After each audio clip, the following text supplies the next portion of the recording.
Hello guys, welcome back to our channel Easy Fix Tech Tips. So guys, in this video I will tell you that how you can pin a folder or any file into a start in Windows 11. So guys, you can see that some files are already pinned here.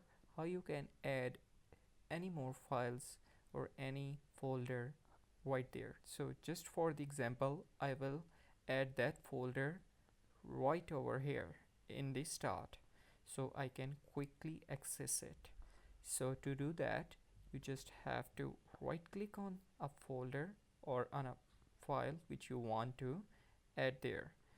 So then tap on show more option. Then you can see a option here, pin to start. By tapping on that, it will get add in a start. You can see that folder is right over there. So that's how you can pin a folder into a start or any file in Windows 11. So guys, that's it for today's video. Don't forget to subscribe our channel EasyFix Tech Tips.